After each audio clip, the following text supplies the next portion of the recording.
everybody. My name is Adan Pulido. I am a liaison for a couple of our HCHV programs. HCHV stands for Healthcare for Homeless Veterans. We also have grant and per diem programs, GPD programs as well. So that doesn't make much sense because Healthcare for Homeless Veterans and grant per diem, what does that really mean? The HCHV programs are the VA Palo Alto 60-day emergency shelter programs, or homeless shelters, and the grant and per diem programs are our transitional housing programs.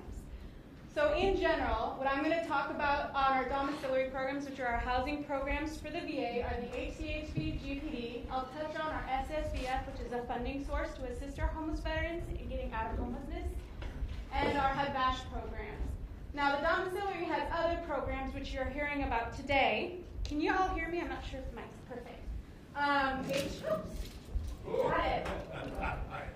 HVRP, VAJO, compensated work therapy. All of these also exist under this umbrella of domiciliary, but for my purposes and for this presentation, as I said, I'm going to be more touching on the housing part of it. I'll just mention those other ones a little later on. So I've got 10 minutes to give you a lot of information. So I'm going to be talking fairly quickly. If you need me to slow down or anything like that, just raise your hands. Or if you want me to speed up, you can do that too, but I don't think that's going to be the case. I tend to talk fast.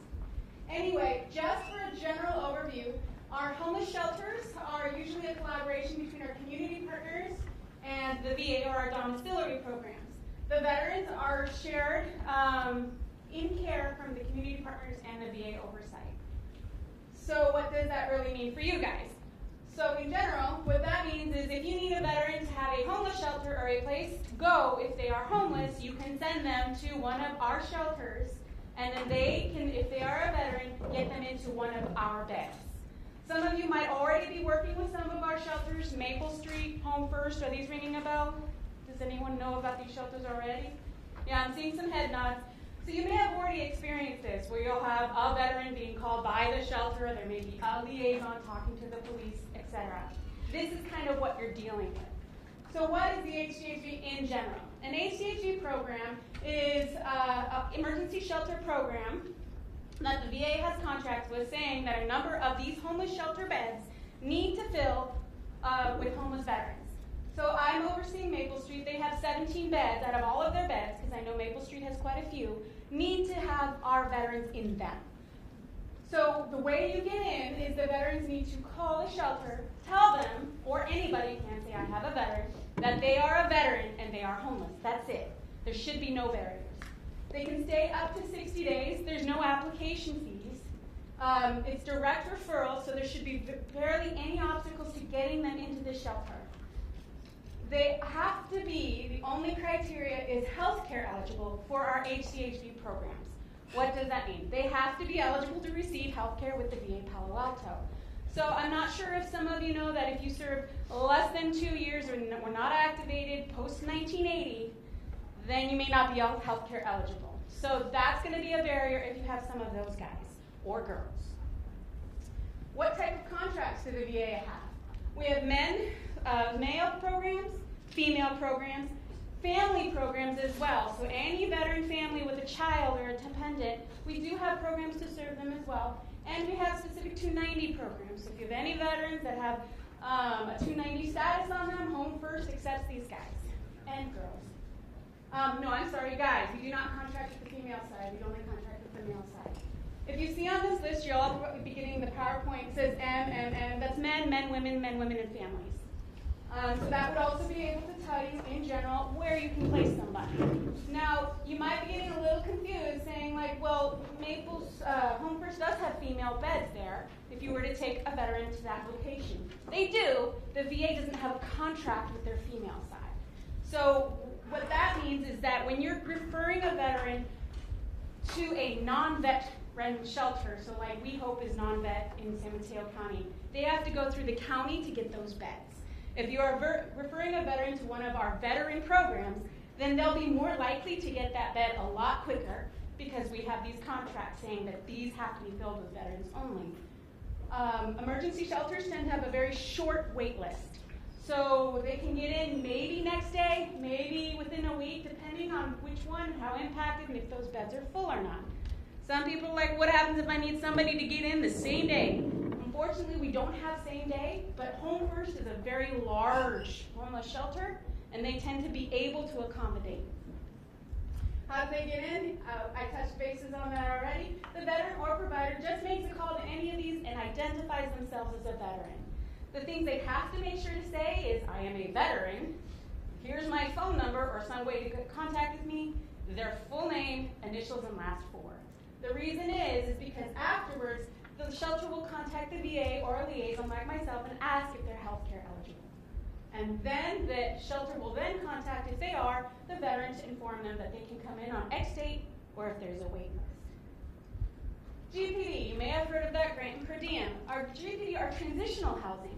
So a veteran that goes into a 60-day program can transition into our 24-month programs. There is no disqualifications for that whatsoever. If they are healthcare eligible, they're eligible for everything. The thing with GPD that's a little different is one, this one you don't have to be healthcare eligible on our GPD programs. For our GPD programs, you only have to have served 1 day active duty and have anything but a dishonorable discharge. So you may have your veteran that served under 2 years, however, they can be eligible for these programs. So what we're trying to do is get as many people who have served our country to be able to get access. We do not want our homeless vets in the street. That's not the point of the VA. In these programs, they can serve up to 24 months there. There is a program fee up to 30% of the income, which is capped. So it can be maybe $500 to $600 or $700 a month. There are longer-term facilities, but tend to have, you're there for 24 months. So the services that you provide are definitely going to be under the idea that this person's going to be there long-term. If they have zero income, they can go to. It's up to. So it's 0 up to 30%. These are grants, so the oversight's a little broader. And the grants have specific criteria. So the only reason I put that on there, not because I need to confuse anybody, is more in general, if a person applies to one of our grant programs, they may not get in if they're not under one of these classifications. So service intensive just means they're going to accept services, right? Clinical treatment means they have to have a mental health or substance use diagnosis in their lifetime. Bridge housing, if you see that word bridge, it means they have already accepted a housing like a voucher or an apartment, and they need the bridge in order to get into it. These, again, the veteran calls directly, anybody referral, they do need, again, to tell them they are a veteran, and they need to leave that information. It goes back to the liaison to confirm that they've served 1 day active duty and have anything but a dishonorable discharge, and then they get contacted about when they can come in. If you need immediate shelter, HCHV. If you have a little bit of time, then the GPD program is kind of where you can go. Some shelters, like our Modesto location and our Dignity's Alcove, tend to have large openings, so they actually might be able to come in one day to the next. The ones that are impacted are Montgomery Street in Home First and HVHF. They're in Santa Clara, so they may have a wait list. Let me see. I have 2 minutes. So HUD Bash is a voucher program. It's kind of like Section 8 with mandatory case management with the VA. It is an application process, so some of our vets are like, I'm waiting for HUD Bash. It's not something you wait for. It's something that you apply for, and then you're in a waiting, an interest list that it's based on homelessness criteria and different things that HUD Bash would manage. So this is for our veterans that are low income and homeless. Their criteria is they must be homeless. There is no income limits for our HCHV or GPD programs.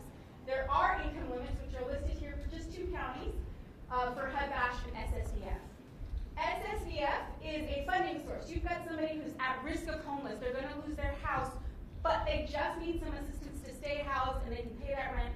Or they found a house and they need a first and last month's rent.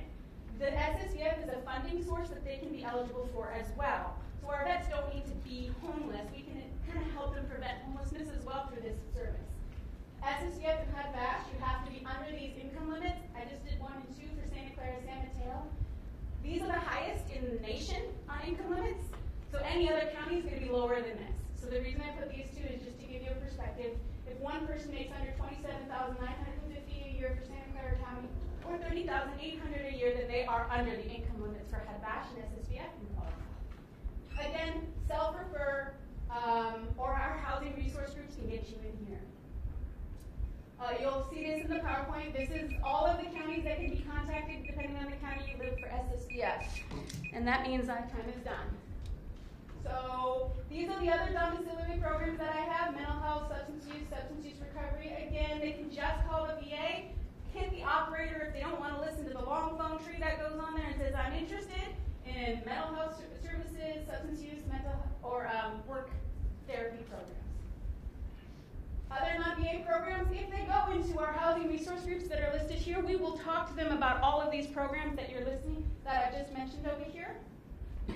And we will talk to them about the call center.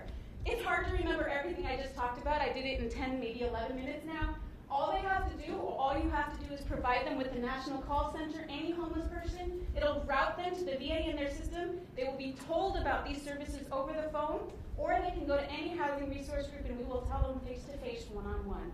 But this is an important number because it's very difficult to remember everything. If you just call that number, somebody will tell you the exact information I just told you now. I got through it. Any questions real quick? Nope. Thank you for your time.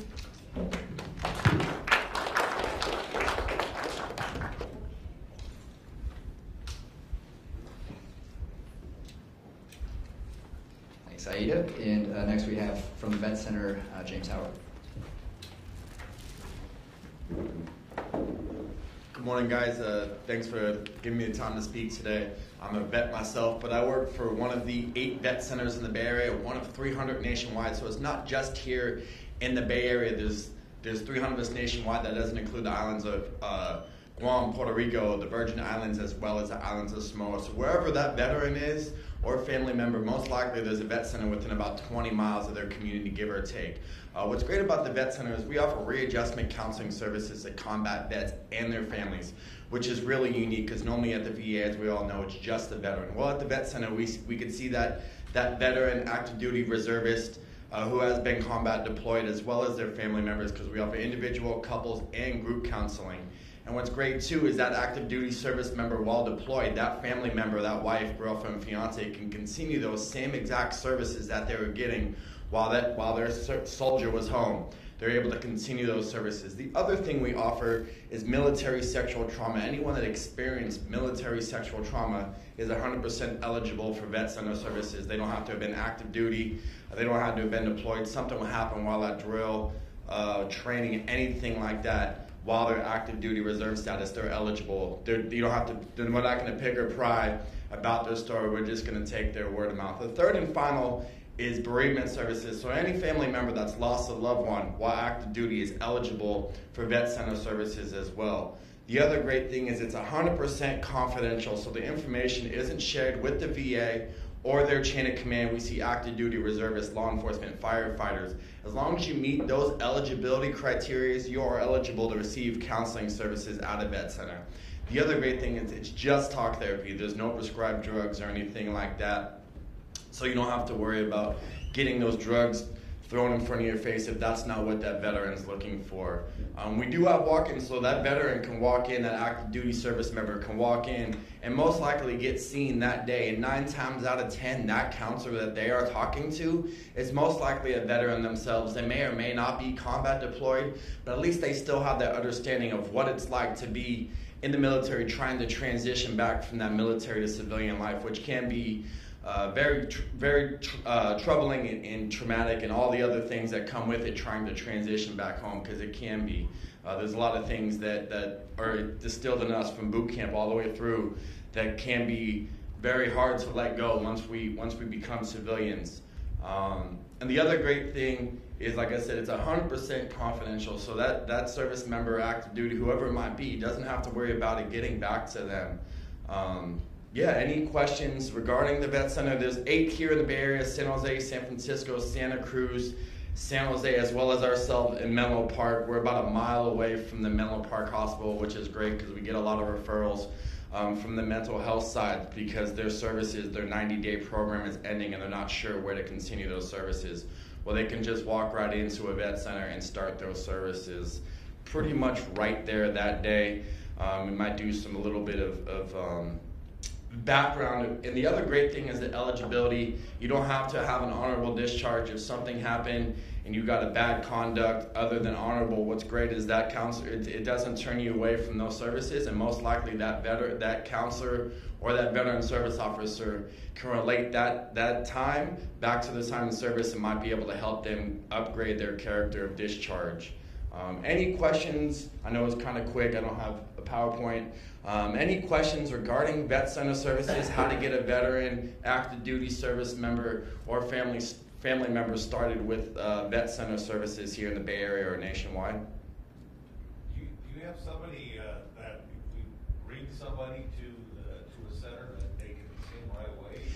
Yeah, most likely either that team leader or a counselor, as long as there's not somebody in session, they can take 5-10 minutes, sit down, or even the office manager, or maybe even that outreach worker like myself can take 5, 10, 20, 30 minutes depending on what that veteran family member needs, and get them started with counseling services that day. Again, there's a little bit more to it, but what most vet centers do is what's called a referral log, so they'll just gather a little bit of information from that veteran, get them started, and that next day or that next week, based off that availability on those counselors, they can get seen, and then they'll do a little bit of research with bringing in their DD-214 if they're a veteran. On the active duty side, you just got to basically just verify again the eligibility criteria. Sometimes if they were combat deployed, we also see those that handled that flew the drones, that did that, as well as handled the bodies at Dover. So again, if that veteran's not 100% sure, send them to a vet center. What's great is we can give them up to about 5 or 6 counseling sessions, even if they don't meet those criteria. And then what we'll do is just refer them out to a location that does give them those counseling services. Again, any questions on the vet centers, where they're located, how to get them started? Where are you located in Menlo Park? We're actually on the USGS campus. We're right on Middlefield. I use the referral. We're in between the fire department and Menlo Atherton High School, as well as in San Jose. They're associated with the clinic. San Francisco, they're down over off of Polk. Santa Cruz, they're associated to the Santa Cruz Clinic. Most of the time, the vet centers aren't on the campuses of the main VA, but there is rare instances where they are, because a lot of veterans don't like that feel of coming into that hospital-style setting, office-style setting, which is, again, really unique. We do a lot of unique things at the vet center. Is it called the vet center? Yeah, it's called the vet center. We actually have our own call center line. You can just, it's kind of funny. We get calls every so often thinking we're actually vet, like cats, dogs, which can be kind of hysterical. But yeah, if you just Google the vet center, it's actually vetcenter.va.gov, and you can find the location of all the vet centers throughout California. Just confirmation, I used the vet center system for years. It was even in the early days, and it was always helpful to me. It's a slow process, but it gets you there. So if you can drop the vet off at the vet center, it helps a lot. Again, any more questions on the vet center, eligibility, location, any things like that? There is a callback call center too, like I mentioned. If it's during those off hours, go ahead and give them a call. It's a 24-hour hotline, and what they'll do is get that veteran started with the referral process to their vet center that they're associated with, if it's here in the Bay Area, if it's out of state, wherever it might be. Again, thank you guys for your time.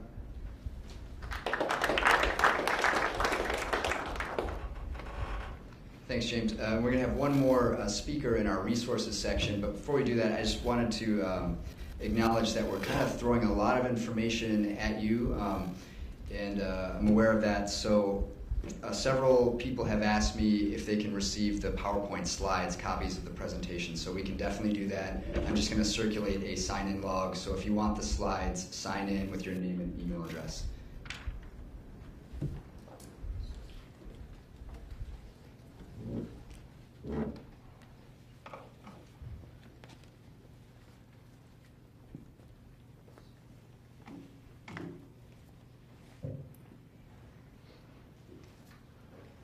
And next we have Alfonso Molina. Hey, good morning. How you guys doing? A little quiet in here. A lot of information getting thrown at you guys, huh?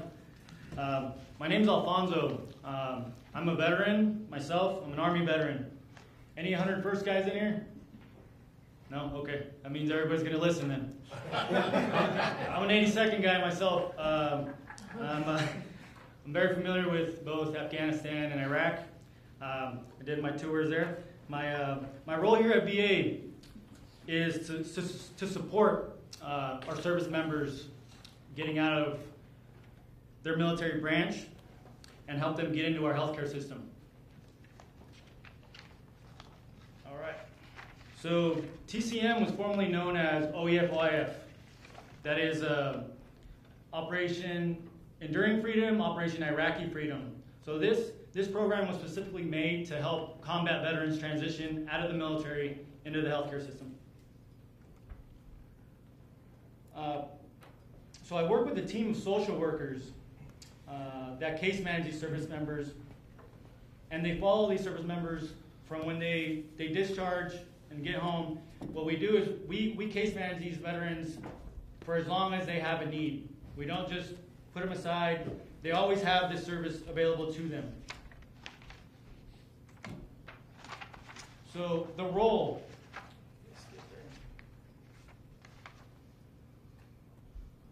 I think I went one more. So what did I skip one? So I'm just going to talk to you guys. Our main focus is to help these guys transition out of the military. And what that can mean is various things. A lot of these guys need to file claims. They need to get their dependents hooked up with health care if they have that kind of coverage. Anything that they may need to get connected with that has to do with VA, we can help them do that. That's why our program was created. The 4 things I wanted to touch on that have to do with our program are here. We assist these guys, we orient them, and we do a little bit of outreach. And the outreach we do, we will go to schools, we'll go to, if you guys need somebody to go to your police department, we can make that happen. If they need to get enrolled, we can do that right there on the spot too. And then here's the outreach I was just speaking to you guys about. Sometimes we go out to the military bases, the reserve units, just to get the word out there. Some of these guys and gals don't even know that these services are available to them. Now this is very important. This is one of the main reasons I wanted to even come up here and show you guys this map, because it gets really confusing as to what VA healthcare system a veteran in, let's say down in, I'm trying to think of someone, or even up here. A lot of people think they belong to the San Francisco VA healthcare system because we're in the Bay Area. San Francisco, that's the first thing they hear. So in yellow, you're going to see, I'm not sure if you guys can see that very well, but that's our catchment area. We go all the way up to Sonora and all the way down to Monterey. There's a yellow. The blue is Fresno VA. The purple is Northern Cal VA. And the orange there is San Francisco catchment area. So one point I wanted to make with that is no matter what VA healthcare system you're in, if you're enrolled, you can ask to have that care transfer to another VA. No matter where you're at, whether it's out of state, whether it's within the Bay Area here. And we have points of contact that cover all these different areas. So if you guys are like, oh, I got a guy that's out, I got my battle buddy that's out in Idaho, and he's lost in sauce, he doesn't know who he's going to call or whatever, call Laura or I. Laura Gomez, Alfonso, we will connect them. The numbers, these are the numbers I wanted to bring up too. These are very important to have because they're broken down into the healthcare systems. If you see up top there's Fresno, we got Sacramento, Honolulu, which actually we work with very closely, and then us here, San Francisco, and then Nevada.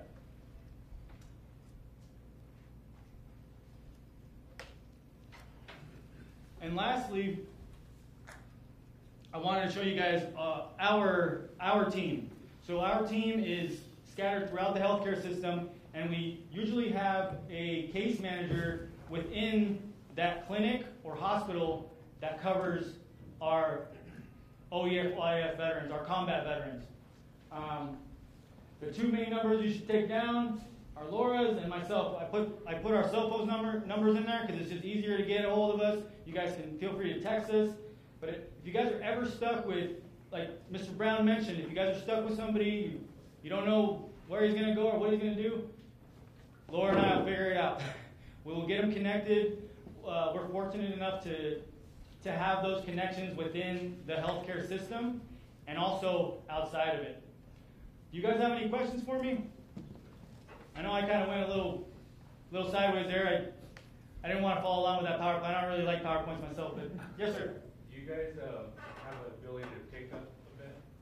Like oftentimes in the field, an officer has limited resources for transportation. Yeah, so it depends. I've actually gotten reprimanded for something like this because I've gotten in the government car and gone and picked somebody up. I drove all the way down to Monterey. We had a guy that was high on meth, and his mom didn't know what to do with him. They're at the hospital. Alfonso decided to go get him, bring him all the way up here. but anyways, yes, we will do that. Obviously, I'll have to go through Ms. Gomez here, but I'll go do it. I'll pick the guy up. Any other questions? 24/7? If you have my personal number, yes, Sergeant, I'll pick him up. Yes. Can we get your personal number? Now we got jokes. Open a can of worms. I'll share my personal number. I'll be on the side here. If anybody needs to contact me, talk to me about anything, I'll be happy to do that. Like I said, I'm a veteran myself. It actually took me a long while to get any of these services, and that's not because they weren't offered to me. That's because I didn't want them. First, I didn't feel like I deserved them. I felt like somebody else deserved them more. You see guys coming back, missing limbs, brain injured, and you think, well, how am I going to go use all these services when we have these guys that have life-changing things happening in there. They have life-changing. It took me a long while to get into the VA, and I want to tell you, I want to bring that up because not until I got here to the VA did I even use any of the services. And I know you guys are going to run into a lot of stubborn guys and gals out there, so I just wanted to bring that point up.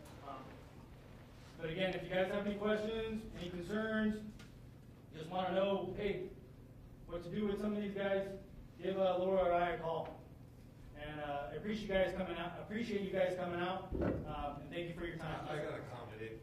Can you give us a 30-second example of what you can say to somebody who says, I don't have a problem, these guys need, other guys need services more than I do? What? I try saying, you know, you paid for these services, you're entitled to be treated with respect. And so anything you can offer along those lines? I always, the thing I use is a lot of it is family. A lot of our service members are mothers or fathers, and I use that to make them think outside of what they're doing. I say, yeah, you may not need that service right now. You may not even know there's something going on up here, but you may get to a point where it affects your child or your wife, and you want to get ahead. You know, you want to get on top of that. And not only mental health, but a lot of us, like us combat guys, combat arms guys, we didn't go to sick call. We didn't go and say, oh, my back hurts or my knee hurts, and you know, I have to go see a medic. We didn't do that. We just rolled through. And we get out, and it's like, well, what am I going to do now? My knee's all jacked up, but it's not documented. My back's jacked up, but that's not documented. What do we do? All those things, these veterans are not even aware that they can file claims for things like that, for compensation. So to answer your question, sir, a lot of the times to get them in, I tell them, you may not need it now, but just get get signed up. Just leave it there in case you need it for backup. Some of the guys will tell me, oh, I have Kaiser, I'm covered, I'm good. All right, brother, but let's say Kaiser's not there anymore, you know? And let's say you don't have that job that's covering Kaiser. What are you going to do then? So yeah, a lot of it, I tell them, your family and your battle buddies. A lot of the battle buddies, guys that are not here, that are not in the state, that are struggling, that they know about. Even telling somebody that isn't struggling may know somebody who is. So thank you guys for your time. You guys have any other questions? No more jokes? Can I add to what you just said too? Yes. So what Alfonso just said is absolutely true. One of the most common things you hear when you tell a veteran coming to the VA is, you know, there's guys who lost limbs. There's this, there's that. I don't need that. I don't want to take from them. But in reality, by not coming, you're taking from them. So the VA is funded based on the enrollment of the veterans. And so Congress provides funding for the VA. And so whenever a veteran enrolls, and let's say you got an extra 1,000, an extra 2,000 veterans enrolled, they actually get funding based on that census of those veterans. And so a healthy veteran applying for the VA triggers funding that he's not necessarily using yet. And so that actually helps his comrades that may be injured. So I would add that. The other thing is, these two numbers here for Laura and Alfonso, in addition to the numbers of the chief and the police, these are two of the most important numbers, bless you. Those are two of the most important numbers you can get. So when he says, and Laura says, call me, we'll help you. It doesn't matter if it's in our direct avenue. It absolutely will. And I'll give you an example. Just maybe 60 or 90 days ago or so, we had a mother contact us, and her son was out in Idaho, and he was a young Marine veteran. I think he was 26 or 27, and he had joined the Marine Corps on the buddy program with two of his best friends. So the buddy program is when the three of you join together, you can follow each other. As long as you don't screw up your career somewhere, like making a mistake, you will always get stationed together through your career. Well, one of them got killed in, I believe it was Iraq, or I believe it was Afghanistan actually. So one of them got killed. So then one of them committed suicide. So then there's one. And this one is married with 3 little children. And he was possibly suicidal, homicidal. And he was talking about taking himself out. He's talking about taking the kids out first. And we take those things seriously, because just a few years ago, we had a veteran named Abel Gutierrez down in Gilroy, and we were trying to get him to come to the VA. And he killed himself, but first he killed his mother and his little sister. And that haunts us, because one of the last things I said to his mom's name's Martha, and one of the last things I said to her is, please call the police, please do a 5150 on him, we don't want to see you in the news. And a week later we saw it in the news. So with this young veteran in Idaho, I talked to him and I felt the same thing. I felt possibly suicidal, possibly homicidal. I called Laura, and Idaho is not in this VA's catchment, but Laura got him, within 24 hours, got him in front of a psychiatrist. And within 24 hours of that, we got a voicemail from the mother thanking us for saving her son and the 3 children's lives. So those numbers that Alfonso had, he means it. Call them, they'll help.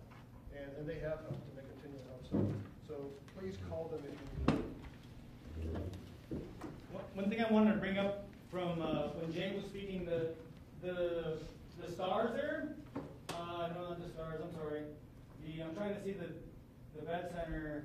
I thought I had the vet centers on here. They're in a little bottom triangle. A little triangle, in case you wanted to see where they're kind of scattered off to there. But yeah, do you guys have any other questions? Any comments? All right, thank you guys for your time, and thank you for coming out. I appreciate it.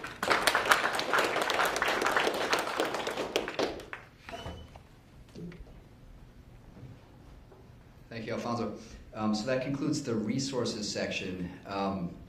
There's quite a few people in the room. Was everybody able to sign in who wants to sign in to get the slides? Is there enough room on that sheet?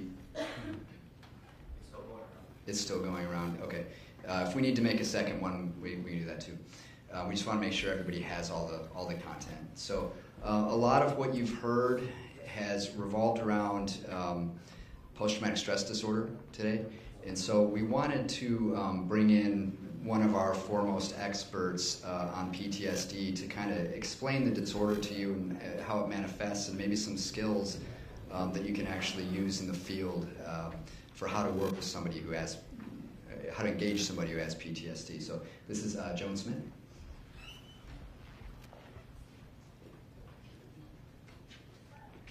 Hello, everyone.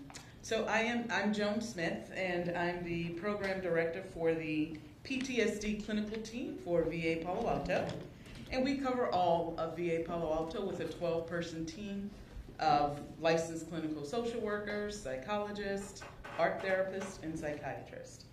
We offer individual, group, and couples counseling, but face-to-face, by telehealth, and even tele-to-home. So we serve from 8 to 6:30 on every day of the week, Monday through Friday, so veterans can get in and be seen by us and treated for their post-traumatic stress disorder. So now I have 20 minutes left to talk to you about what PTSD is, but I really want to focus on what about PTSD that leads a person to despair and feelings of hopelessness where suicide becomes a viable option. So to do that, let's go ahead and define PTSD very briefly, very simply. This is not a clinical definition. You've got handouts there.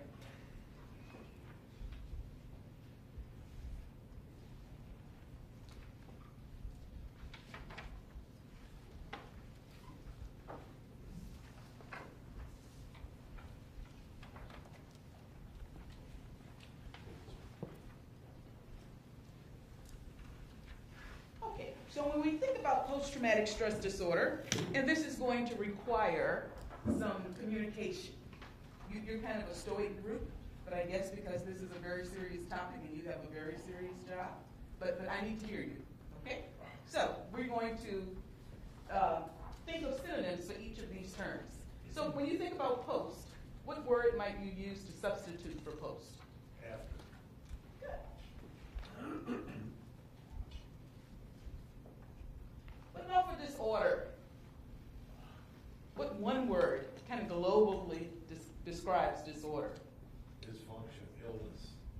All those are good. Chaos. I think I heard of it. Huh? Broken. Not necessarily broken. Chaos. All those are good. Okay, we're going to use the word problem. What about for stress? Global. The umbrella for stress. What word would you substitute? Anxiety.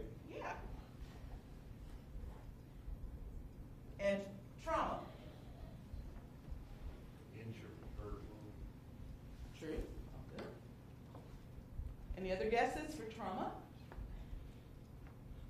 Okay, so we don't have time, so I got to give you the word. Shock. So for the purposes of this conversation, PTSD is going to be considered a problem with anxiety after a shock. Can you kind of see that? That makes a little bit more sense? Right, it's a problem with anxiety. What's anxiety? Just throw out some words. Yeah. And speak up so everybody can hear. Nervousness. Yes, thank you. Yes. Mm-hmm. How do you know a person is anxious? What are they doing? Restlessness. Yes. Fearful. Yes. Mm-hmm. Magnification of problems in their mind that are larger than outside forces. Excellent. So he says a magnification of problems in their minds. So people who are anxious have rambling thoughts, racing thoughts. Mm-hmm. They perseverate. They're obsessed with one thing, right? So it happens in your thoughts. So anxiety occurs in your thoughts. Anxiety occurs in your physical being, right? You can be restless, jittery, pacing. People who are anxious sometimes yell. They cuss. They get angry. irritable, impatient, getting the picture, anxiety. Right, but they feel fear, nervous, worry.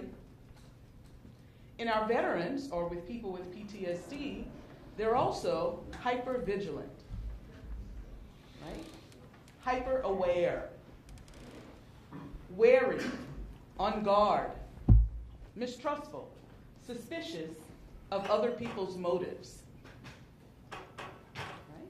All of that is anxiety. Let's talk about shock. We know the types of shocks. Fred gave a good list earlier today. But we experience on any given day a number of shocks. What are some of the shocks that people experience that could lead to PTSD? What's the one we're here talking about today? War. Combat. And you were saying? An accident, yes. Natural disasters, hurricanes, fires. Loss of a loved one. Yes. Home invasion. I'm sorry? Someone said supervision. Yeah, sometimes. Spiders. Spiders, fear. If your life is being threatened, yes. So when a person experiences these shocks, this is where the trauma comes in, when you experience a shock. When you experience a shock, something happens, even someone cutting you off when you're driving. Well, maybe not for police officers, but for the rest of us. When we're driving and somebody cuts us off, how are you breathing?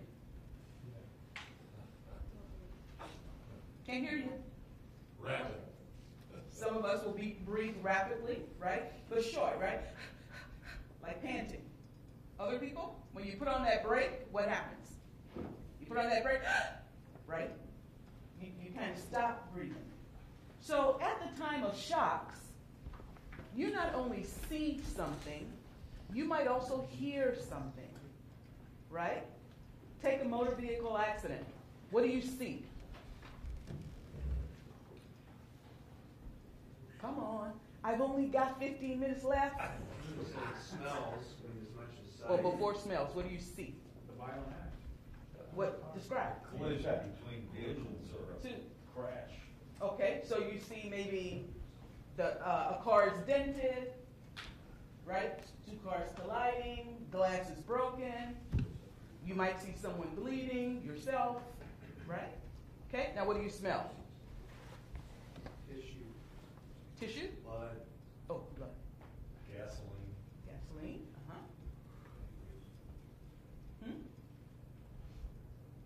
Burning rubber.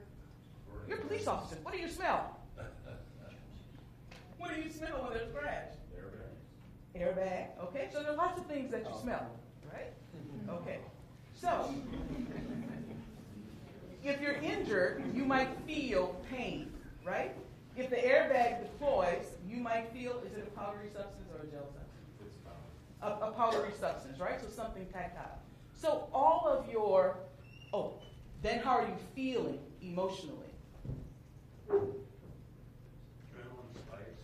Yes, absolutely. Right? But you might feel anxious, afraid, confused, right? Anxiety. So at the time of a shock, you don't just see something or smell. All of you is involved in that shock. So for PTSD, when you experience a shocking event, in all of these things that you're experiencing and witnessing and taking in, on a conscious level, you may not be taking them all in. But your mind is, and your body is. So the whole event is decoded in the brain. And the body remembers. And the mind remembers and recalls. But you only tend to remember the parts that support how you feel about an event. Does that make sense? So if something happens and you feel guilty, so in combat, we hear a lot about, I ducked and the person behind me got shot. That bullet was meant for me. So all you remember is I ducked and he got killed. I'm responsible. But you don't take in anything else. And that's what you tell yourself over and over, and so it keeps you stuck in that event. But all of these reminders become triggers that cue the event. So if you had a motor vehicle accident, at a later time you smell, and let's say in this motor vehicle accident, your son, who was 18 at the time, and a star on his basketball team, was injured. And his goal was to be an NBA player. And you're driving the vehicle. And he's the only one who got injured. And now he walks with a limp. Every time you see him, he could be a physical reminder. Every time you smell burning rubber, that could be a trigger, right? A smell, olfactory trigger. Every time you hear squealing tires, that could be a trigger. And remind you that your son now has a limp, can't play basketball, and I'm responsible. So that's just a simple example. So all of these things that happen at the time, your body takes in. Every time you have to, your body remembers, and it could trigger a memory of what happened. So we take the veterans that we are serving. These men and women have had multiple traumas. So their PTSD is both severe and complex. Complex in that they've had multiple deployments, multiple traumatic events all the time. And they take in all of that information day after day after day, and they have to put it behind them or suppress it real deep so that they can perform. But once they come home and they are just living a day-to-day life without being shot at on a daily basis, so no adrenaline flowing, or they don't need the adrenaline that comes up, now they're kind of do what I call combat think. They now think in the same way they needed to think at the time of combat. So vigilant, watchful, wary. They're holding a conversation at dinner, and the spouse might say, "You never listen to me." That's because he or she is listening for the intruder that they know is going to be coming in. So their lives become very complicated. They close their eyes, they see images and flashes of the event, of the memories. And sometimes these memories cause a moral injury, meaning they were called to do something that went against their moral belief, their moral values. And it's hard for them to recover from that without treatment. I'm talking about all of this without consistent treatment toward recovery. And so they're tormented. Do you feel me? Do you understand what I'm saying? Right? They're tormented. They have these daily reminders, and they can't run away from them because wherever they go, there their mind is. And so these reminders and these triggers are with them all the time. And the unhelpful meanings that they created from the experiences are also with them. Whether it's feelings of guilt, dirty, shame, unworthiness, all of this stays with them on a daily basis. You or I might close our eyes at night to sleep, and we sleep. We're comfortable. Sleep, rest, we're restored.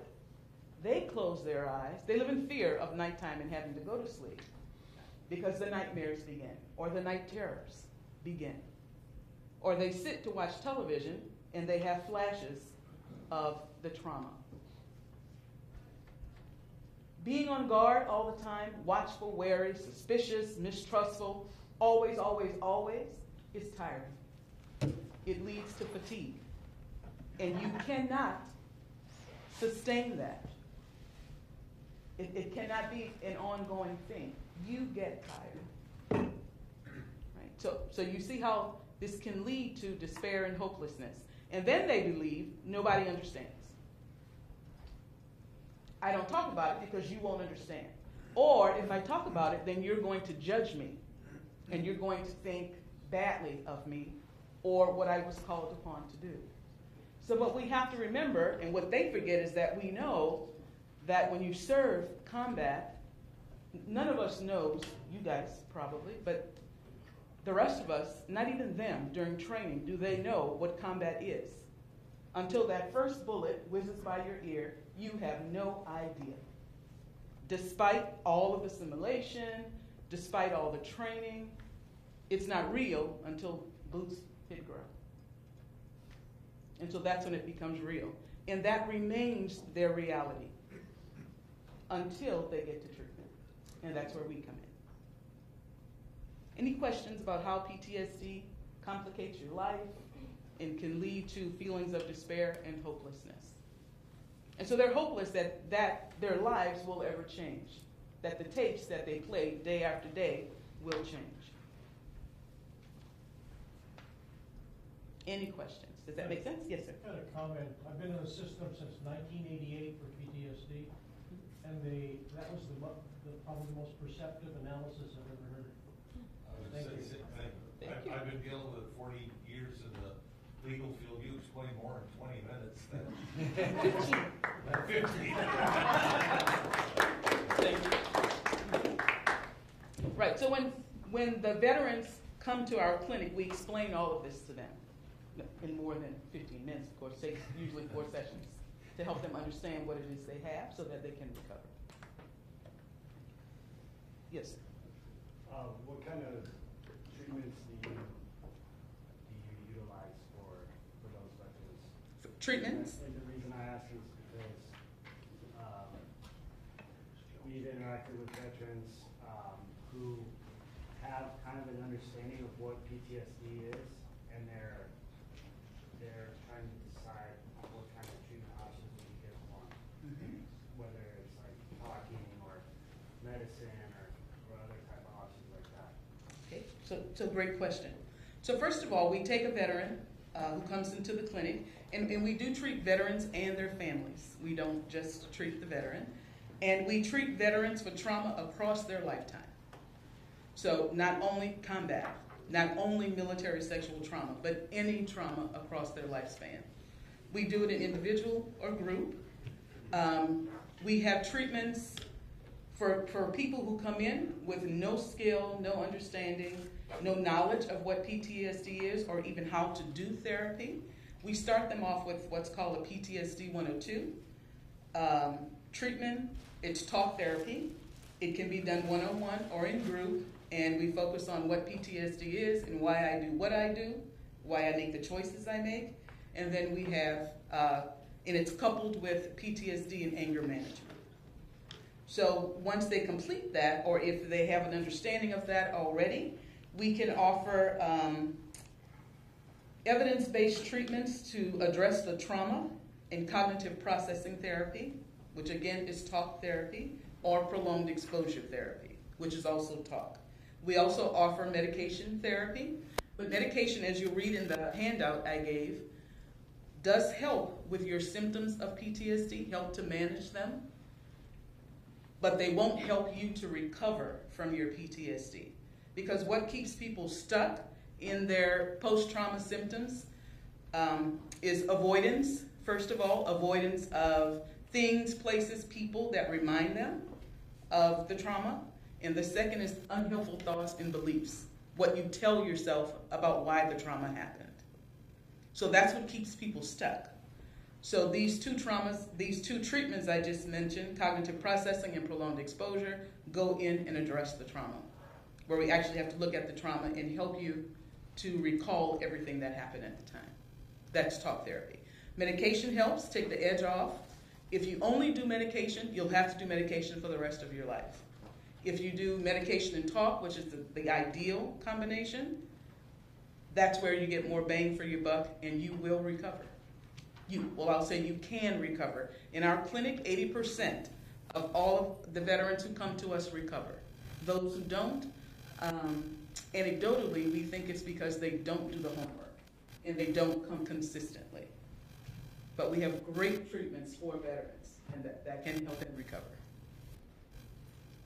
Does that answer your question? Oh, we also do like yoga, Tai Chi, so we have ancillary therapies that also help. We have art therapy, which is phenomenal. Yes, ma'am. Thank you. So not everything is just talk. Yes, So you said they have about 4 or 5 sessions, is that what you had mentioned? to start with for the PT, for education. Okay. In our clinic, we see people weekly, 60 to 90 minutes, weekly sessions for however long they need.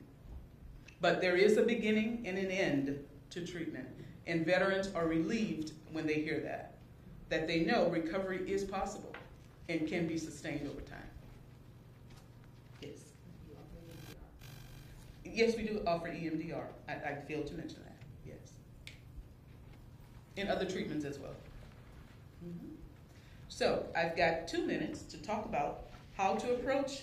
You'll have 2 We minutes. built in 15 minutes at the end, so we have some extra time to play with, so go on as long as you need to. Okay, so depends how to approach veterans with PTSD. I made a little sheet here.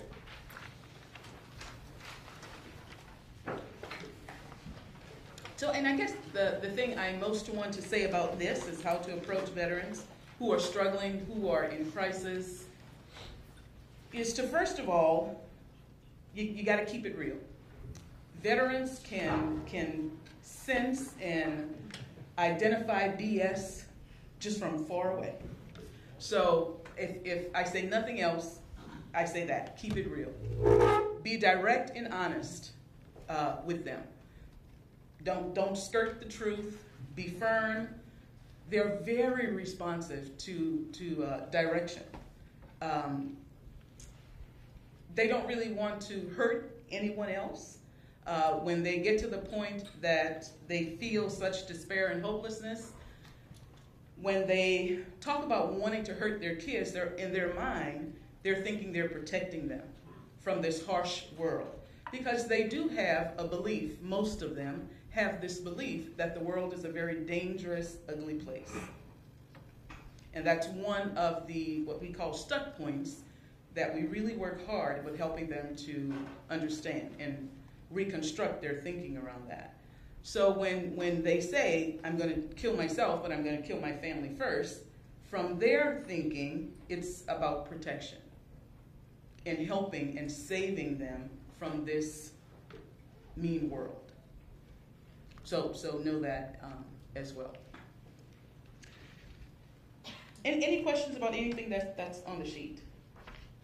This is all I would recommend. Or do you guys have any comments or ideas you might want to share about how to approach?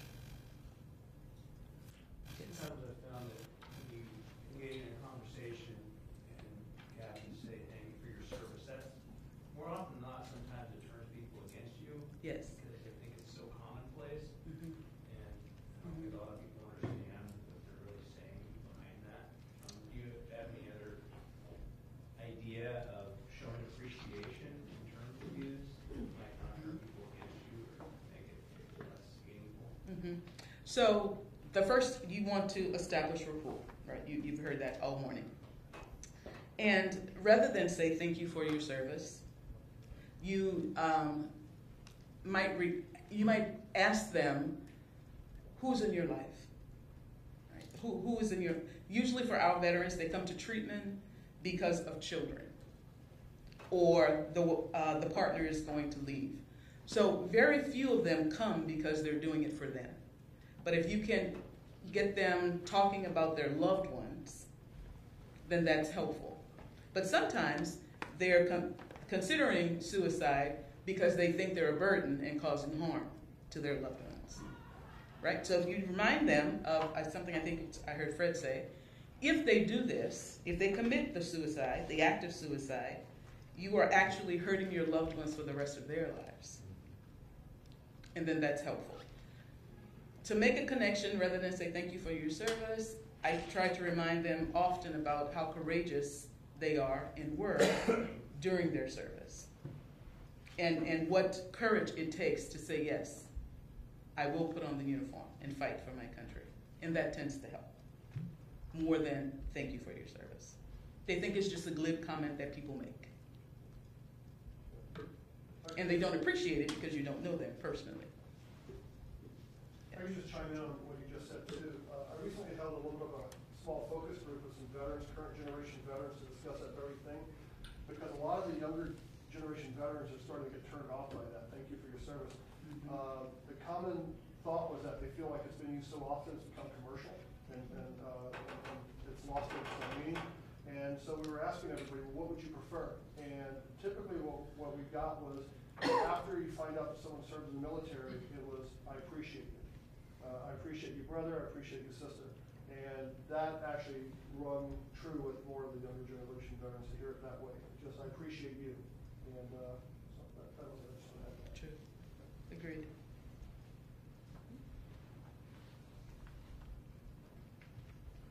Any questions or comments? Yes. My demographic is Vietnam combat veterans, and if they say thank you for your service, it's probably one of the nicer things ever said to us. Right. I was going to say that for the Vietnam vet, Yeah. they really appreciate you saying thank you for their And service. the older. Yeah. And primarily because they didn't get that when they returned home. And that's still hard for them.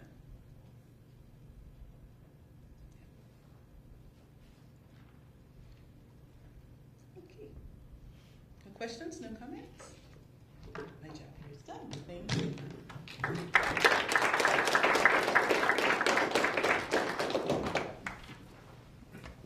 So when I told you at the beginning that the VA is really good quality, we have good quality clinicians, I hope you can see that when you see Joan present on PTSD. So thank you, Joan. 2 more presentations before the end of the day. The first one is going to be Chief Jones, our VA police chief, talking about how you all can interface with our police department.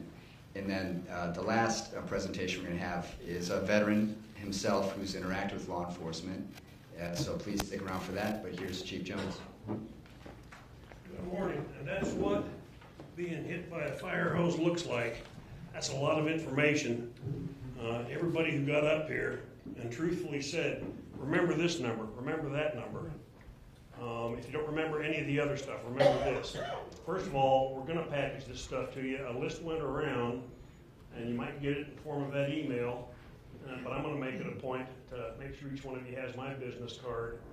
If you reach out to me at any time for anything, and share that information, any police officer, anybody who is helping veterans that reaches out, don't know it all. I don't know it all. But I do know people like Joan. And I do know all these connections. And across the country, there's 157 chiefs like me and about 4,000 VA police officers. So it's not even limited to our little catchment area. And we do that sort of crosstalk, we do that sort of communication across the entire country.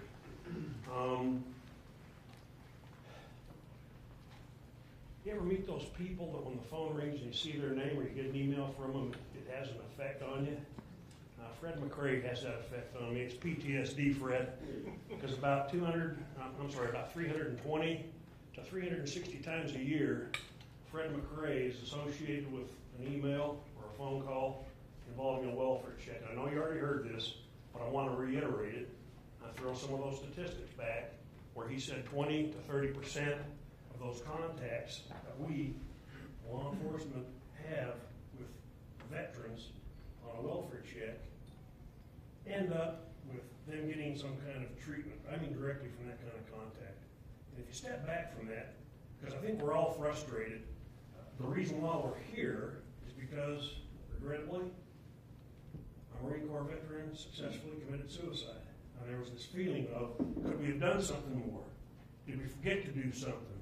Do we know everybody who we need to know? That's why we're here. That's why we're here. So I get those from Fred. It really does work. And to his point, sometimes we send those welfare checks out, hey, because a gal didn't make it to their scheduled appointment. Somehow that's a big deal. It is. It is. And how many times did a police officer conduct that welfare check and something bad didn't happen? That's a statistic nobody can claim because we don't know. So I'm going to hold that one as a fantasy. that there's at least one welfare check I was involved in over the last 10 years times 320 to 360. That meant somebody didn't die. That's hope. Another thing I'd like to make sure you understand the power. This is from the veteran side. First of all, that PTSD piece was great because as she was talking about it, I suddenly understood why I can still remember to this day the first time I had an experience in 1972 at Fort Leonard Wood, Missouri, with a drill sergeant wearing a campaign hat. PTSD pure. But there's something very powerful about that too, because every time I see a police officer in a crisp uniform, in the midst of chaos, in the midst of my crisis, guess what's going to sing? Guess what will come through to Jones instantly? I'm going right back to that 1972 encounter with that drill sergeant. Probably go to parade rest in front of you. So, from a veteran perspective, what do you bring? What do police officers in the community bring? And how powerful is what you do every day? And you may not realize it, or people may not tell you. So, from a veteran, I'm also a police officer. Back to the police officers in the community who do this every day, I really do mean it. Thank you, because you have made a difference. You just may not have a statistic to rely on. So, a couple more things, just real quickly. Do we have mine? Oop, there it is. Nope. Find mine. And you're going to get all these slides, so all these numbers you don't have to remember. Here's a crew, law enforcement specific. We've got a 24-hour a day dispatch center. Every VA in the country has one of those. And every one of those are connected nationally to the Office of Security and Law Enforcement in Washington, and they run 24 hours a day. So we're always plugged in, we're always connected. You'll never get a leave a message and we'll get back to you sort of response. Across the country, it's the real problem we're here. It's not lack of resources, it's not lack of information. It's so much, it can make you dizzy. So, here's some law enforcement specific ones. Across that spectrum of people, we've got dealings on a daily, weekly, monthly basis with every agency, across the state, and every once in a while, out of state and across the country. Now, that'll be in the slide deck you've got. From my perspective, the most powerful one is that 24-hour dispatch, because they're not gonna hand you off. They're gonna get you what you need or plug you into somebody who can assist with what you're dealing with. But worst, dark of night, they're not giving you the answer you need, the information you want. That is my 24-hour a day cell number, and I do get phone calls all hour of the day and night, just like you. Please don't hesitate. I'm saying that to you not only as a veteran, not only as a police officer, but as chief of police, representing Veterans Affairs police officers in this healthcare system. Please, that's just another set of contact information for us. We will help. Like I said at the beginning when Mr. Fitzgerald asked, 98% of the officers here at Palo Alto are veterans, and almost 70% of us have done at least one combat tour. So we understand that. We can help. We're going to provide whatever assistance we can. Reach out to us, please. Again, you'll get all these numbers in a slide deck. If everything else fails and you break through at least to my phone number, I'll make sure you get it. I'll make sure you get it. Does anybody have a specific question now I can answer for the group related to VA police service? A particular question. How many officers do you have just here in Palo Alto? We have to have by policy at least 2 on duty at every one of our sites. So we've got a site here, Menlo and Livermore. We're normally able to achieve much more than that because I've got a total of 61 officers, and that includes me, available. But at minimum, we'll have 2 at each of the campuses. What information will you give us if we call in regards to a situation of that in crisis?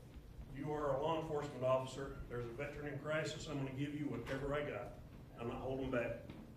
I'm not holding back because what I give you may make a difference. We run into the same problem. HIPAA, we understand very well what the law enforcement general exclusion is for HIPAA, especially dealing with someone in crisis, so we're not holding back. The important part of understanding these contact numbers too is, I don't necessarily have all that stuff, but I know a lot of people that do.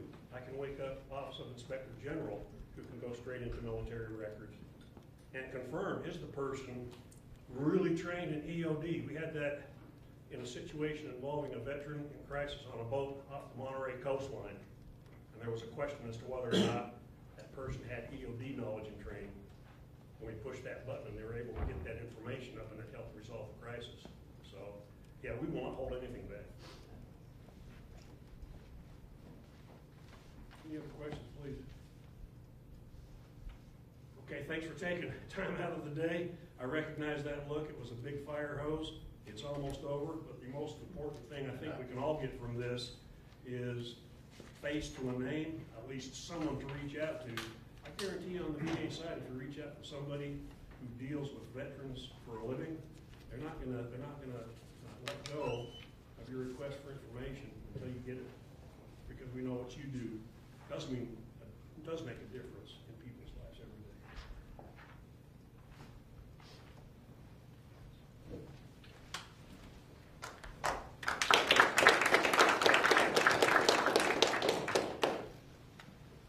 Thank you, Chief Jones. And so we are at our final presentation. And so we've given you a lot of technical information, a lot of sort of clinical mental health knowledge and so forth. But what we wanted to do was actually put a human face on this. So I'm really honored to welcome Mark Ladke, our final speaker, who is a veteran himself, to give his perspective of what it's been like for him to interact with law enforcement. So without further ado, Mark.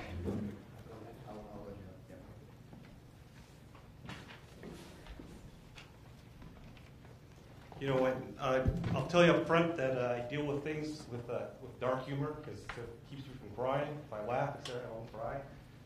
So when my VJO called me up and said, "Hey, Mark, how would you like to talk about some of your worst experiences of your life with a bunch of strangers?" I said, "Sign me up. I can't wait to do that." And so that's why I'm here. But if I can help one veteran or help you help one veteran, that's what matters. If somebody can benefit from my experience, then that's what's important. So here's a little bit on my background, both military and civilian. I never really left the military. After I finished the military, they hired me on as a DoD civilian to do the exact same thing I did before, which was to train international soldiers. And I put a couple things up there. My experience might be a little different than some veterans because I had a lot of interaction in the military with police. Because one, I had deployed with the Los Angeles riots in 1992, and I think my commander hated me because he made me liaison to the police. I got right around the black and white with this Humvees. You know, the black and white's the ones that were shooting at me when I don't like me.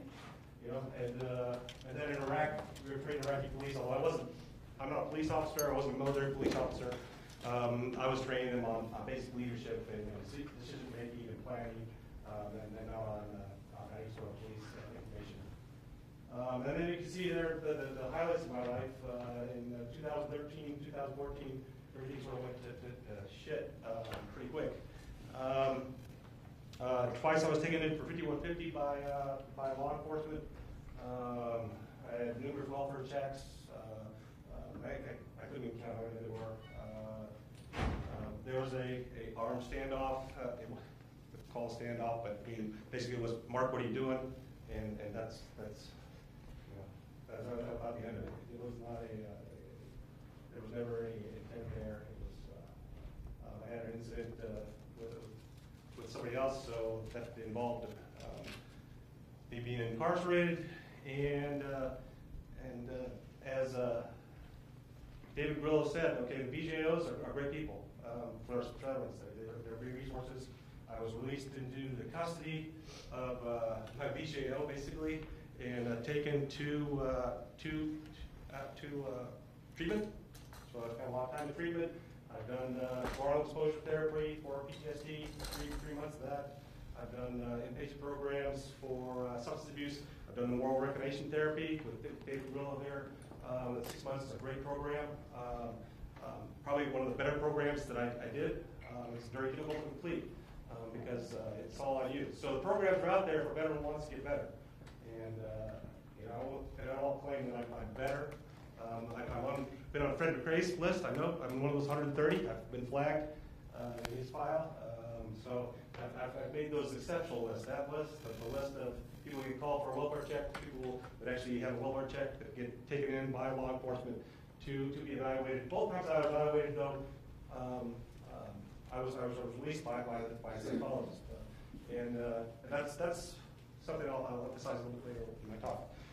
In my disclaimers, I'm going to talk a little about myself and my experience. Okay, this does not represent the VA or any official position. I'm not a clinician. I'm not a psychologist. I'm not a police officer. I don't have any training in any of that. I have just provided my thoughts based on my experience. And let me be straight up front that I have a tremendous amount of respect for what you all do, because it's not easy, I know, to show up a person like my house who's a little bit off kilter, those angsty guys, who has weapons, and the most important thing is to protect yourself. If I had to pick a choice between the functional police officer and the dysfunctional vet, I was going to choose the functional police officer. So that's the most important thing, is always protect yourself. So I'm not telling you to do anything here or recommend anything that changes procedures. I may have some comments about procedures, and you can do with it what you want. But I'll try to provide a basis for why I'm saying what I'm saying. So number one thing to think about, what makes us better and different than anybody else. Okay, and bottom line, it's this. It's Article 1 of the Military Code of Conduct. No other profession that I know of, maybe with police, but I don't think so. I know you risk your life, but you're not asked to give your life. Okay? You're not asked to give. I'm prepared to give my life defense. And the reason that's important with a veteran when he's in crisis is if the situation escalates, that veteran is willing to escalate it all the way. Okay? In his mind, in his training, okay, this is a great book here. The military has conditioned anybody, whether they have combat experience or not, through their training to understand that they are willing to give their life, and two, that they're willing to take a life. Because the military, you don't know this, in World War II, they found out when only 15% to 20% of soldiers engaged in combat, talking direct combat, not support folks, but those engaged in direct combat, fired their weapon at the enemy.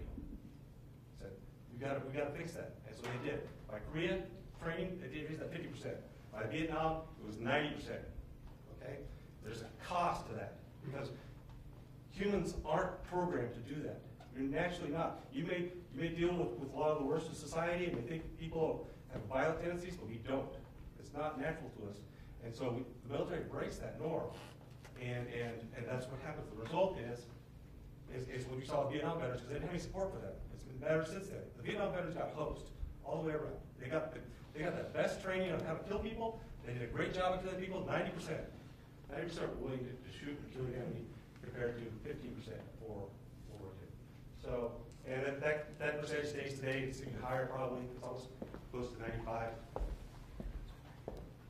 But so that's the only thing you take away from this. Just take away that's in the veteran's mind. He's somewhere in there that if we escalate, it's going to turn out badly for the veteran, because he's going to escalate all the way. Okay, I train horses, okay, and I know that if I escalate with a horse is 1,000 pounds. I'm not. If I keep escalating with it, the horse is going to win. Okay, here the veteran's not going to win. The veteran's going to lose. The veteran's going to lose his life.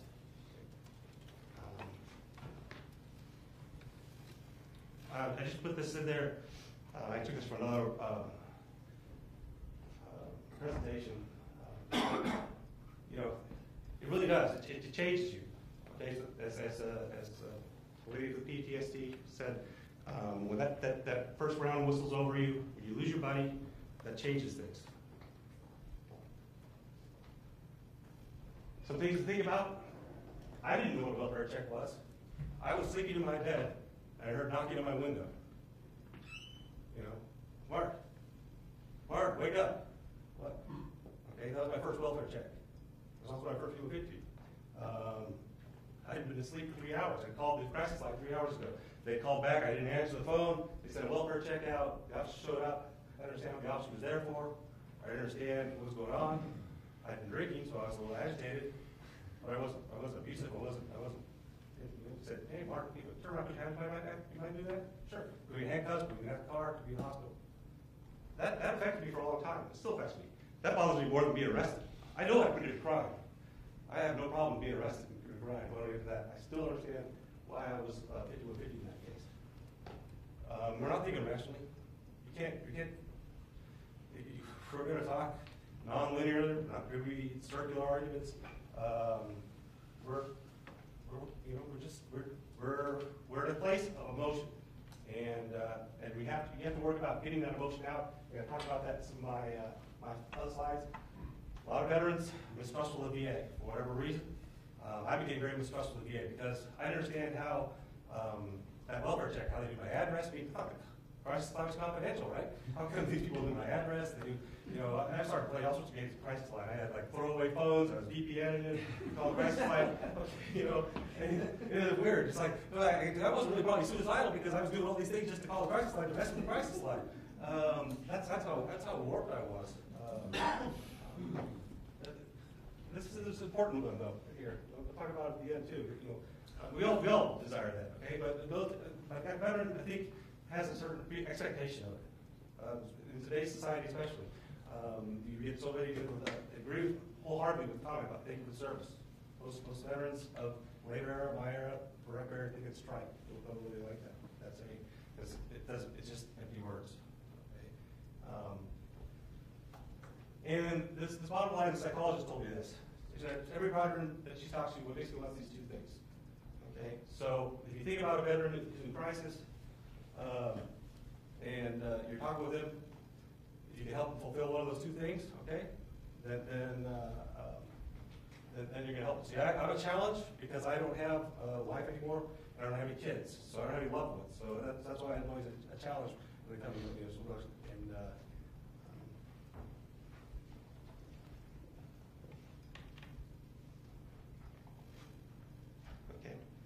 something we're not very good at is practicing empathy.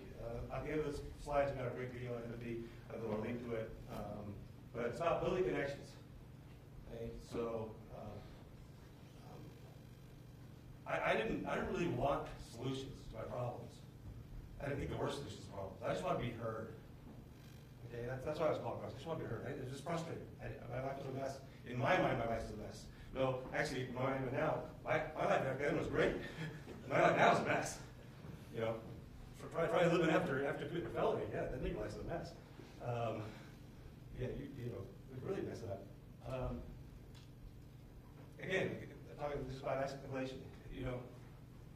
Contain and de-escalate. I was aware when they showed up. Said they knew me, and there'd be like 5 police cars, and SWAT was there, and they all had snipers out, and they had, that just made the situation worse for me. On the bad days, but they had really good officers too. I mean, I'd say I'm here because of law enforcement. So I'm not underground because of law enforcement.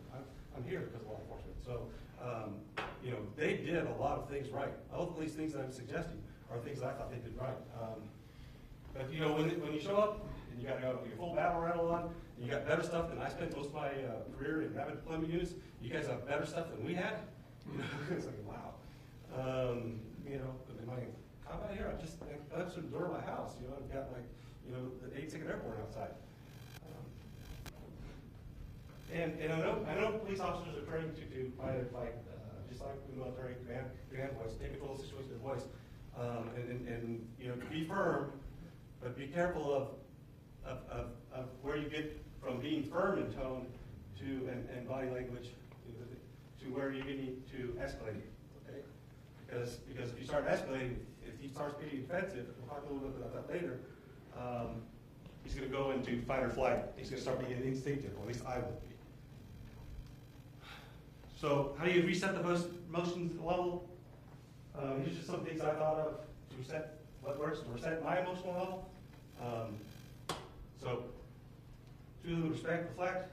And what I mean by respect is respect that fact that he is willing to escalate this all the way. Okay, so respect that, not as far as you don't have to genuflect in front of us. But just respect that that there's that willingness somewhere in the back of his mind. It's coded. If I have to die, I'll die. Die for my buddies. whatever. They died over there, I'll die here. Reflect, active listening, reflect back to that, what I'm saying. Okay? What you told me, Mark, is, you're having a really bad day. Yeah, I had a really bad day. It increases your understanding. And so that was also up there on the previous slide, I think, or the little lady for the PTSD said the same thing. Listen more, talk less. And I got some, so a couple of other things. Time and space. Do you have to? What's the threat to the community? What's the threat to other people? What's the threat to the officers? I'm just still bothered by a situation that happened years ago up in Oregon because I used to work with the Oregon National Guard. A veteran who was shot by a police sniper from an armored vehicle. Okay, you're in an armored vehicle. Why? Well, they felt that threatened. Why are you exposed? I don't know. But anyway, but if we can, give them that physical space. You're not threatening, but you still have to be ready. I mean, that's a hard one to be ready. Don't be ready. I don't know how to do that. That's why I said that can't be your job. That's a hard job to do. I can't do it.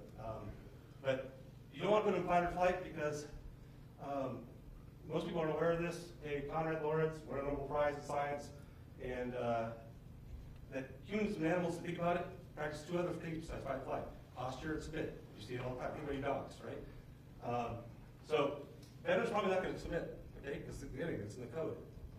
Never surrender your own free will. You might be posturing though. So how do you determine being postured and fighting? That's why I don't do your job. But realize that's their doing. And in most cases, I would say, I agree with the comment that I never want to harm anybody, except myself. They're posturing. I mean, there are people out there that you don't want to be the victim of the 1% that are psychopathic, because they are. I mean, when they found out that 50% fire their weapons, there's also 1% to 2% that have no problem. Those are your shooters.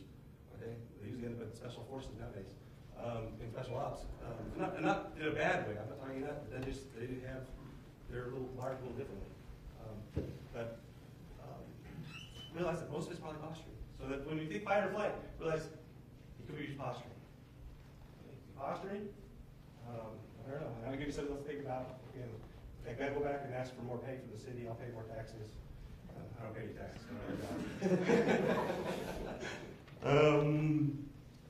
So here, key phrases, things I remember that worked well, that didn't work well. What's going on, Mark? Okay. It's just like that phrase, what's going on? It's almost like, I don't know.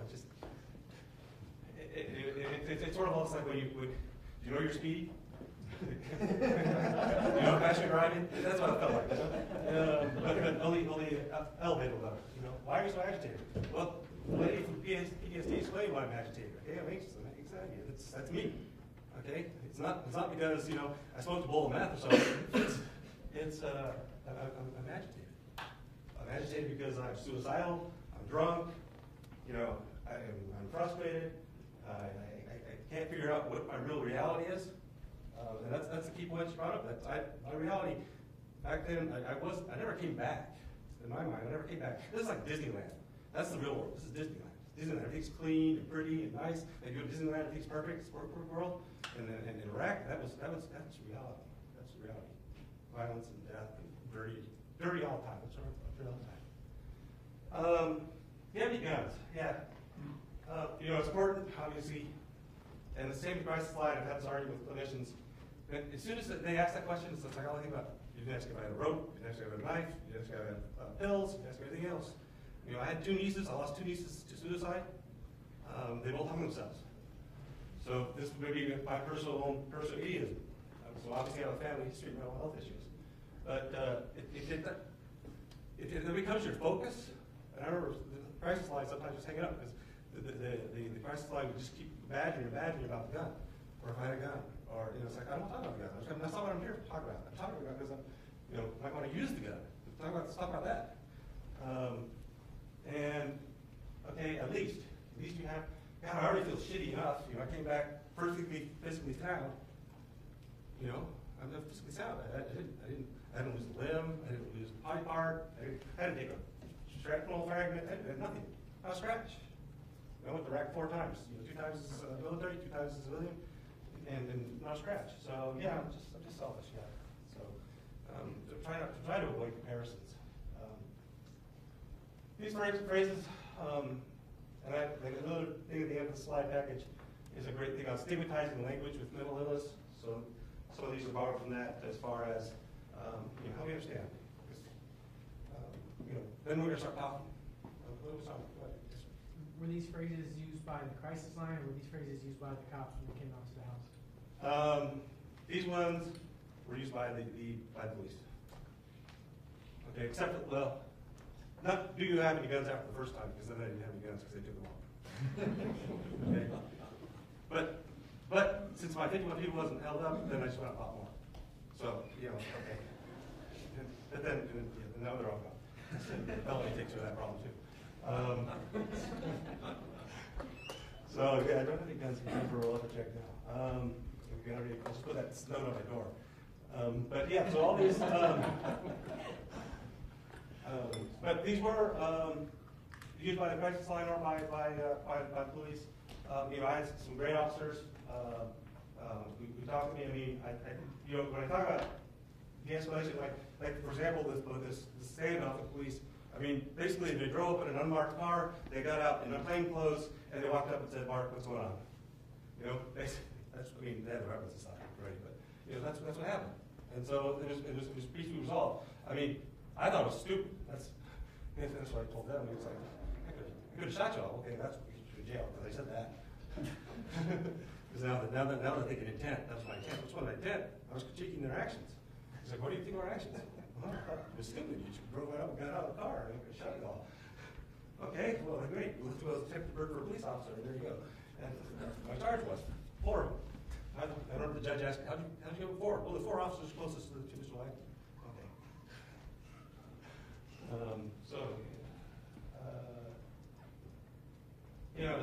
This is a hard one. There's nothing worse in the military than being mentally weak. You can be physically broken. We understand that. We don't understand being mentally weak. Also, mentally weak is the worst insult you can give somebody in the military, at least in my combat arms experience. Also, being mentally weak. You don't think that what you're doing is a real ailment. It's not. It's chemical imbalance. It's not. It's real. And your reality is awful. And I still have a hard time accepting it to this day, though. Because that's the other thing is I don't know how I've changed. My wife knew how I had changed. My ex-wife, I mean. But I didn't know how to change. I thought I was normal. Everybody else is abnormal. I'm fine. I'm operating fine. Just send me back to Iraq. I'm happy there. That's why I kept going back. I'm happy there. You guys are just weird. Everybody here is crazy. I'm normal. And that's how the veteran is thinking. That's how I was thinking. So be aware that they're living this altered reality of sort of a creation. I accept responsibility for all my own actions. I'm here. What happened to me was all my own fault. But like in airplane crashes, there's all sorts of small chain of events that lead up to something. So if you could break a chain somewhere, whether it's your intervention, how you talk to the veteran, maybe it's outreach before. I know that the former county where I have an outreach program now, where they try to get to veterans ahead of time. They've identified, it's a small county, so they try to identify people ahead of time who might be problematic. For example, myself, and that access to services. I didn't have access to VA services. Well, I did, but I didn't think I needed them. I'm a military retiree. I have my own health care. I don't need the VA. There's nothing wrong with me. And the VA even told me so, because when I did try to get the program, they said, well, you still have you have a house and job, so you're doing okay. I took care of that now. I have a house and I have a job, so now I get all the VA services I want. But I think the ideal is to intervene before somebody loses their house and their job and ends up in prison, in jail. Well, that's jail comes first, jail, then leads to jailhouse. But yeah, so think carefully. I mean, I don't know how they ask police officers to do video study. I mean, you're not trained in mental health. You're supposed to be violation. Gosh. But think about that one, because I'd never been in handcuffs before. And I didn't know why I was handcuffed. I'd been respectful to the officer. I may have been agitated, but I'm not as agitated as I am right now. It's like, why are you so agitated, Mark? I understand why you're at my house. It's 4 in the morning. I was asleep in bed.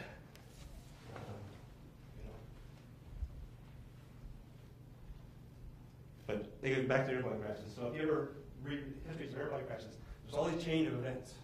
These, so it's one little thing, the classic ones that DC-10 in Chicago, that the engine fell off and flipped over in the 70s.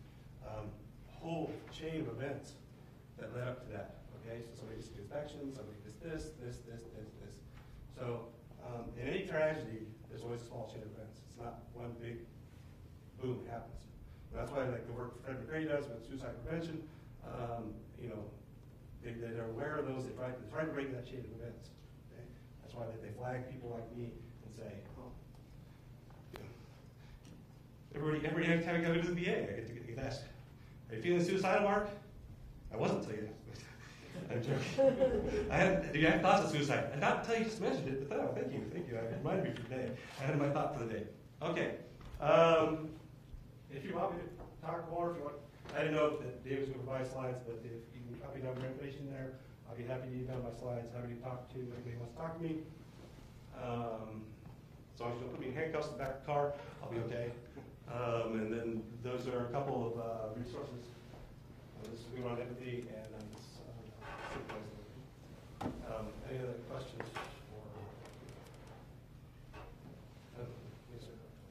You mentioned that first 5150 in custody a couple of times, and you said it bothered you. What could the police officers done differently to help you understand what was going on? They just didn't explain it to you, or? Yeah, I didn't understand. I didn't understand why. I don't really blame them. I think they do the best they can.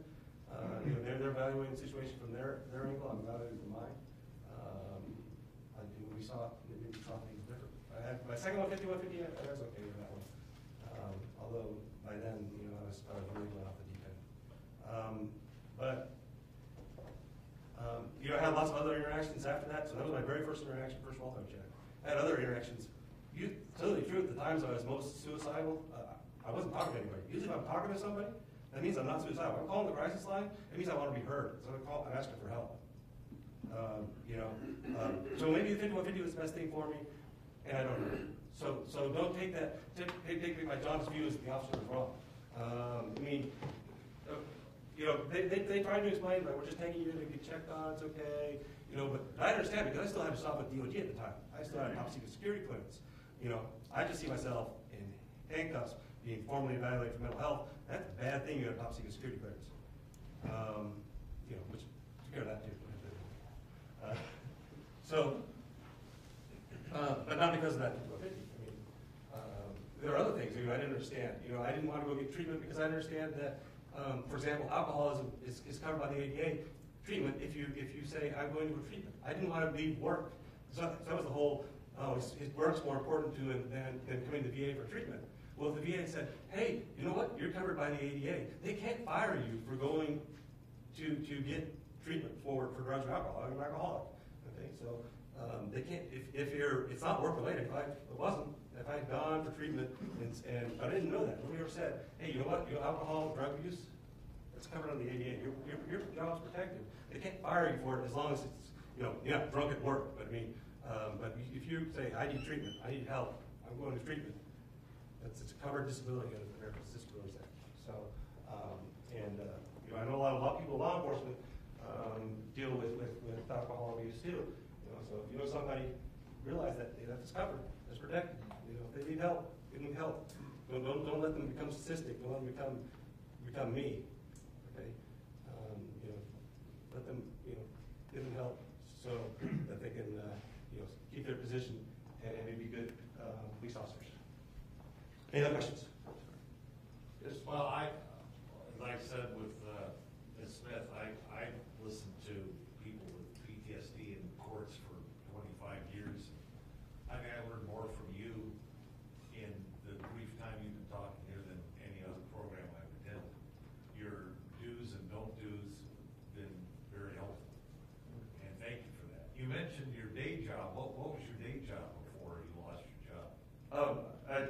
training international military officers. So I was working at this small organization called the Department of Defense Organization Station down in Monterey. We travel around the world. We work with international officers and senior level officers, helping them make better decisions, analytical decision making. Clearly, I failed that one myself, though. But it's a problem is that bottle, gets in the way. And then, problem is that pride gets in the way of asking for help. Until things are too far into crisis mode. So, I actually had my lawyer had me come talk to a bunch of police officers in the Sacramento Police Officers and Fire Department talk about PTSD because we know that a lot of first responders deal with PTSD. They don't want to admit it. They want to talk about it. It's the same in the military. It's stigma. But you take care of it. If you go back, I'd rather have that stigma than have a criminal record. Okay, because I got help sooner. I would have criminal. Although Veterans Treatment Court, great thing. I went to Alameda County's Veterans Treatment Court, so my record's been expunged. My record's sealed. My charge is dismissed. So that part's cleaned up. Although for me, because of notoriety, I was on 5 O'Clock News. Google's forever. I still have. I can't clear that up. Other questions? From some bitter experience of mine, I didn't make any headway against post-traumatic stress while I was still using alcohol or anything else. So, and the cops' response is going to be tempered by the fact that you're clearly drunk or smell like you're drinking. Right. So, I understand what you're doing, and I think they're doing the right thing for you, but I know it feels bad, looks bad. I never questioned anybody's option motives. That's a powerful tool. 50-50, if you think about it, it's a powerful tool because the person has committed a crime. It gives you the right to do things like take somebody, put them in custody, and to take away their personal property, in this case firearms. So it's a powerful tool. Especially to a veteran, who's spent his life, defending his rights. He's losing his rights. You understand why he's losing his rights. That's why I saw it. I understand why I was doing it. I didn't know anything about the I got smart on it pretty damn quick, but I didn't understand the law. And in my county, it was a small county, so they didn't really have any resources to deal with it. I mean, they took to the local hospital. Local hospitals have psychiatrists on staff. You had to wait, until they could get the psychologist who came on staff from the county, to come evaluate you. So here, I don't know where everybody's from, but you have more resources. You have closer access to VA Palo Alto. You have major hospitals that are used to dealing with those kind of things. They are much less able. They've done a lot of stuff since then to get better. That's any other questions? Okay, thank you very much.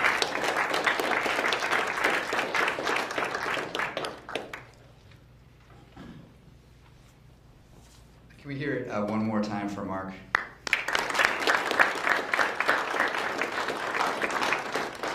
So I just want to say thank you to everybody who came out today. Hopefully the presentations were useful to you. We do have, we kind of built in an extra 10-15 minutes at the end.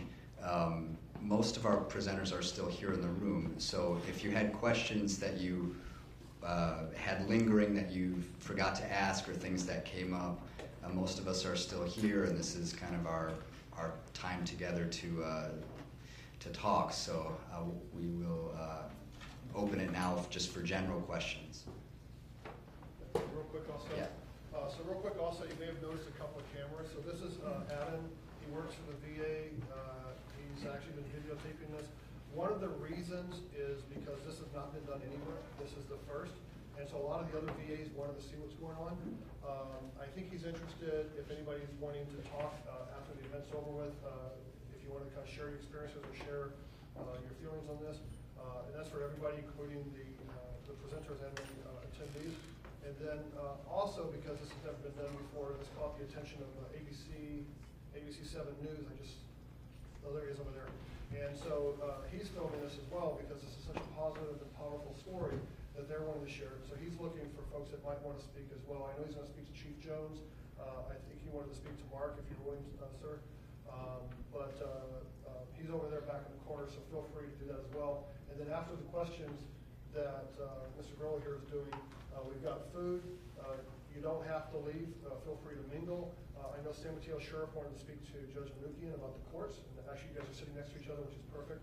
I was going to introduce you, so now's a good time. But if there's someone you wanted to talk to, we're all going to hang out here. Everybody there is going to hang out. There's no rush to leave. All right. So we did have it set to end at noon, but we're here for you. So yeah. Thanks, James. So any questions for the bigger group before we kind of break out? Yes, sir. You go ahead if you want. Okay. I just want to know who, I'm a range officer on a shooting range. I wonder where you get those gun locks with the prices on. Fred? VA Police, any VA mental health clinic, or now the pharmacy, VA pharmacies has them. Okay. And if you're a veteran, let me know how many you want. Great. I got some in my office. Thanks, Fred. Sir? If we're dealing with a veteran and it does come up to a 5150 hold, we usually, Santa Clara County, we bring them to VNC to EPS. Do you guys have facilities here? If we want to get them right into you, can we bring them in? Let me defer to Chief Jones and how he prefers this to be handled.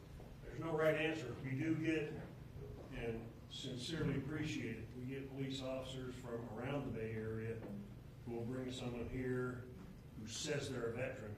And they bring them in sometimes on 5150, they bring them in for other reasons. A large number of those actually do end up in a direct admission. They'll release them from the 5150U place and do an independent assessment. There's a large number of those that actually turn into an inpatient stay for the veteran. Don't have any hard and fast numbers, but there is no wrong answer. If you bring a veteran to our doorstep, we're gonna embrace them until we find a good solution for them. So yeah, please keep that up. And it's not just for the 5150s. We see some really heartbreaking stories brought here by police officers from throughout the Bay Area community. Yeah, to piggyback on that really quick, I've actually picked up an SF police officer from a hotel and brought him in because he was drunk. So I probably shouldn't be saying that out loud, but what I'm saying is whatever it takes to get them here, get them here. Too many questions. HIPAA. Any other questions? Any comments? Do you guys like it? I'd say it was the most enlightening, even for me. And I learned a lot about myself and a lot about others. So glad to hear that. Great idea. I think James Brown was intense. I don't see James Brown, but he's around here. He's right here. Oh, okay, thank you, James. Appreciate everything you've done.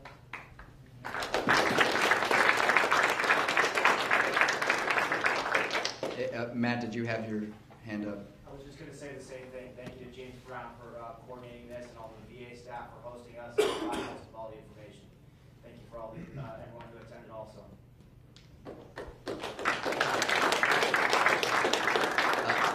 And thank you back to you, Matt.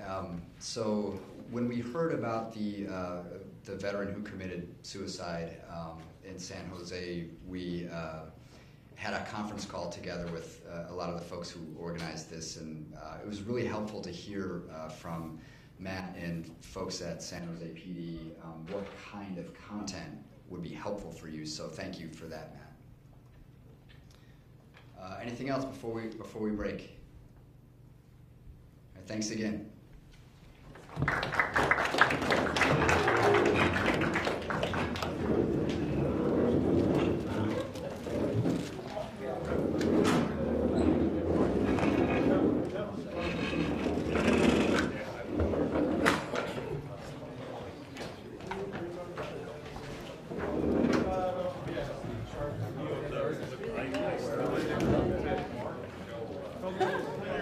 Partners that said hello.